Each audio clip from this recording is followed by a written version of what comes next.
Dosage spectrophotométrique par étalonnage. Doser une espèce chimique consiste à déterminer la quantité de matière ou la concentration de cette espèce. Doser une solution de sulfate de cuivre, c'est déterminer la quantité de matière de sulfate de cuivre ou la concentration en sulfate de cuivre. Voilà le terme doser, ce qui veut dire. Et doser par spectrophotométrie, on va utiliser la spectrophotométrie, c'est-à-dire la loi de Beer-Lambert, pour avoir accès à la quantité de matière ou à la concentration. Par étalonnage, étalonnage veut dire qu'on va se référer à un étalon qu'on va construire dans un premier temps et auquel on va se référer.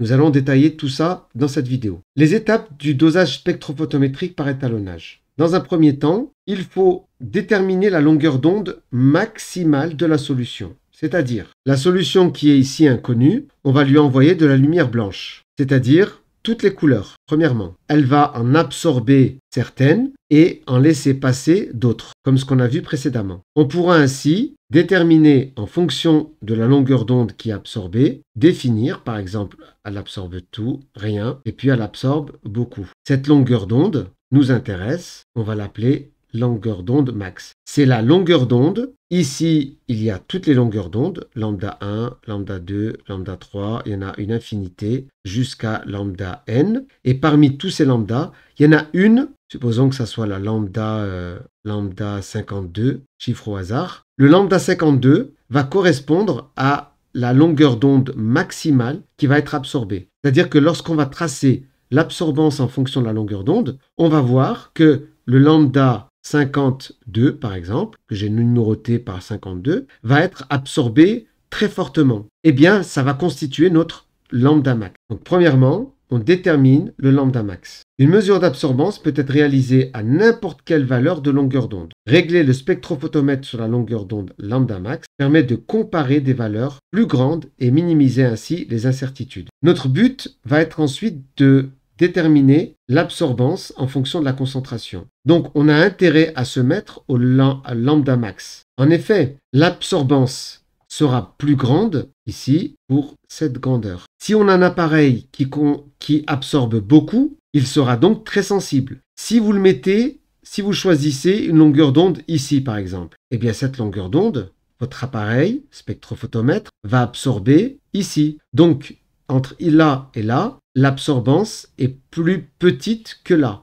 Ainsi, l'appareil sera moins sensible. Vous avez le droit de le faire, mais l'appareil sera moins sensible. C'est pourquoi il faut bien regarder l'absorbance en fonction de la longueur d'onde, voir quelle est la longueur d'onde qui est le plus absorbée. En se mettant à cette longueur d'onde, on est sûr que notre appareil va absorber au maximum. Donc, 2, on règle le spectrophotomètre sur lambda max. On règle le spectrophotomètre sur lambda max. Ça veut dire que maintenant, il ne va plus envoyer toutes les longueurs d'onde, il va envoyer que lambda max. Contrairement à ce qu'il y a l'étape précédente, où il envoie de la lumière blanche, c'est-à-dire toutes les longueurs d'onde, eh bien, il va envoyer qu'une seule longueur d'onde, la longueur où il absorbe au maximum. Donc, l'appareil sera très sensible. On va maintenant faire varier la concentration et mesurer l'absorbance. Étape 3, solution 1, solution 2, solution 3, solution 4. On va à chaque fois envoyer longueur d'onde max, mais ici, notre solution va absorber avec une valeur A1. Cette solution, qui a une concentration différente de celle-là, va absorber une deuxième concentration. Cette solution va absorber une troisième concentration. Cette solution, qui a une autre concentration,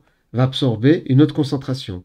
Mais à chaque fois, on s'est placé aux longueurs d'onde max qu'on a définies précédemment, c'est-à-dire celui-ci, afin d'avoir le spectrophotomètre le plus précis possible. Ainsi, on va mesurer l'absorbance des solutions qui sont à doser, c'est-à-dire où on va chercher la concentration. Alors, dans un premier temps, on va faire une droite d'étalonnage, c'est-à-dire on va donner C1 connu, C2 connu, C3 connu, C4 connu, c'est-à-dire qu'on connaît la concentration. Celle-là à 10-4 moles par litre, celle-là à 10-5 moles par litre, celle-là à 10-6 et celle-là à 10-7. Alors la loi de Beer-Lambert fonctionne avec des solutions diluées, c'est pour ça que j'ai modifié. On prend plutôt des solutions qui sont déjà assez diluées. 10-4 moles par litre, je vais marquer l'unité ici, moles par litre. 10-4, 10-5, 10-6, 10-7 moles par litre. Ce sont des concentrations connues à chaque fois. Ici, on va déterminer l'absorbance grâce au spectrophotomètre à la longueur d'onde max ici. On aura accès à A1, l'absorbance A1, l'absorbance A2, etc. On a ainsi un couple de points, 4, l'absorbance en fonction de la concentration. Celle qui est la plus diluée, c'est celle qui va absorber le moins. Donc, très faible concentration, petite absorbance. Donc ici, on a C4, ici, on aura A4. Ensuite, celle qui est un peu plus concentrée, elle va plus absorber, A3, pour une concentration un peu plus élevée, C3. On a un point ici, puis là. Ensuite, on va avoir un troisième point pour A2, C2. Et enfin, on aura un dernier point, A1, C1. Celle qui est la plus concentrée, c'est celle qui absorbe le plus. Et on voit ici apparaître quelque chose qui est à peu près linéaire, qui tient compte du fait que l'absorbance est proportionnelle à la concentration. Et le proportionnel, en maths, on écrirait un petit a. Le a ressemblant trop à l'absorbance, on va plutôt appeler en physique un k, k pour une constante, avec k une constante. Étape suivante et dernière, une fois qu'on a réalisé la droite d'étalonnage, c'est-à-dire on connaît précisément les concentrations et les absorbances, on va mesurer pour une solution dite inconnue, solution, la concentration est inconnue, on va mesurer grâce au lambda max l'absorbance, on va déterminer l'absorbance ici. Cette absorbance, par exemple, va se retrouver ici, soit avec une certaine valeur. Et donc ici, je mets l'absorbance qu'on aura trouvée pour la solution inconnue. Et bien, pour connaître sa concentration, on va se reporter au graphique et on va déterminer ici la concentration. Et comme on aura cherché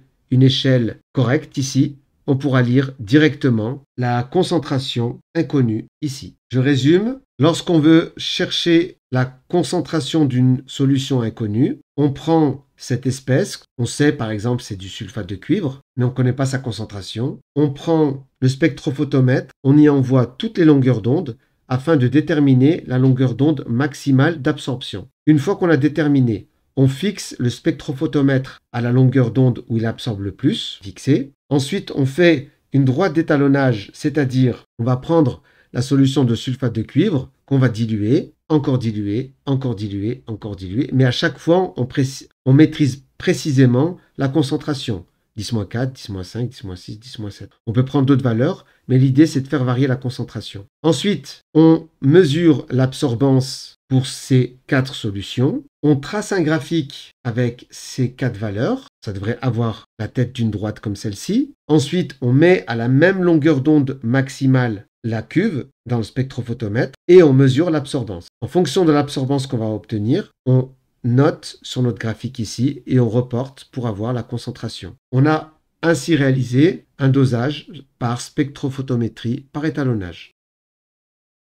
Voilà, j'espère que cette vidéo t'a plu. N'hésite pas à mettre un pouce vers le haut pour m'encourager à poursuivre, à t'abonner si ce n'est pas déjà fait, à activer la cloche pour être informé des nouvelles vidéos et n'hésite pas à partager cette vidéo avec le maximum de gens. Allez, bon courage!